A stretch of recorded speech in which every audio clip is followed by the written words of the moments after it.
5 underappreciated Mercedes hot rods.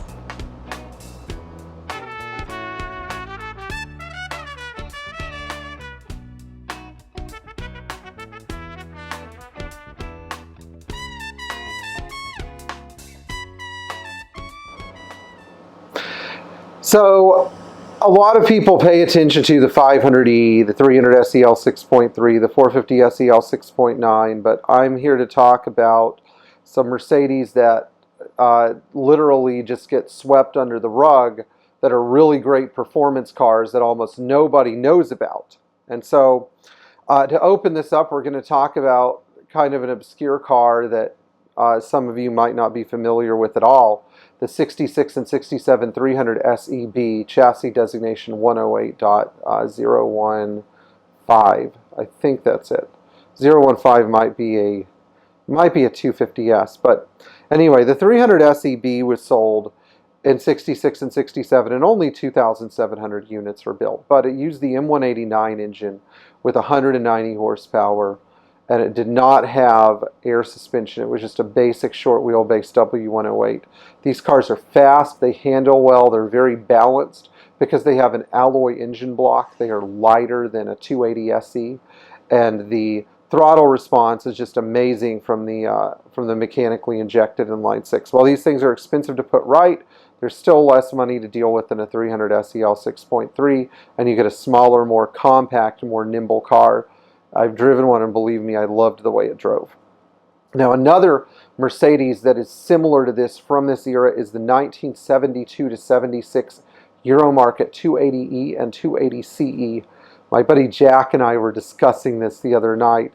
The 280E and 280CE were 114 chassis cars and used an M110 engine with D-Jetronic fuel injection, making 185 horsepower. Throw in the availability of a 4-speed manual or even a 5-speed manual, and you have a car that is really, really going to set the road on fire behind it. Maybe not off the line, but when you're carving up mountain passes or something like that, you know, that beautiful M110 sound with the noisy cams and stuff that I just love. These cars weren't available in the United States, but I know that there are a lot of them in Australia, and I know that a few of them are still roaming around in Spain and the Canary Islands and even in South America. So, you know, something to look at. Now, a third car that I really love that I think doesn't get the respect it deserves is the Euro 500 SEC from 1982 to 1991. Now, the 82 to 85 500 SEC used K-Jetronic injection. It had high compression.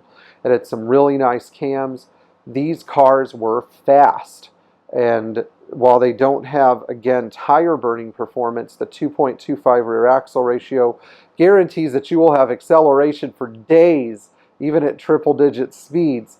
Having driven a 500 SL, some of you may not be able to buy your way into a 500 SL, but there are a lot of cheap 500 SECs out there, even on Craigslist.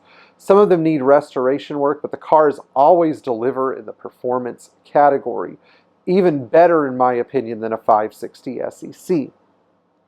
A fourth car that I think doesn't always get the appreciation it deserves is the 400E. Now, I don't think the 400E is going to be cheap for long, but I think with the M119 4.2 liter engine, the tall rear axle ratio, the excellent fuel economy, these are a good balance of car and cash and maintenance. Even though you may have some problems with wiring harnesses and evaporators, when you get behind the wheel of one of these things and you drive it all day long, they're very smooth, reliable cars. They're efficient, and again, they have enough power to where you can challenge a mid-size Lexus or BMW even today. Now, the last car that I want to discuss that I think never gets the appreciation it deserves is a diesel. Who would have thought? I think that the 86 and 87 300D 124 series turbo diesel is a really, really wonderful car when everything is working right and you don't have trap oxidizer issues or cylinder head issues. These things are extremely fast. They have good turbo boost right off the bottom. The 148 horsepower they made is almost an understatement because they feel much stronger than they are.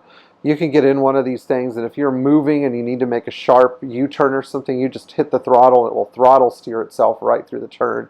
I just love these things. And so we're working on one of these cars right now. Not that I'm going to be doing any performance antics with it at all, but I'm going to be talking about the strong points of the car and some of its weak points. And for a hot rod that gets 30 miles per gallon, they're just a great deal. So anyway, if you have more questions about some of these cars, I know there are some of them you might have heard of, some of them you might not have heard of. Drop me a line.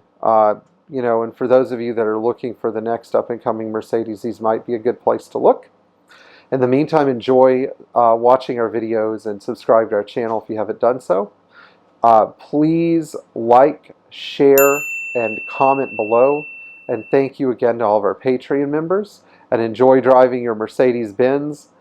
And don't get out of control if you already have one of these 5 hot rods in your garage.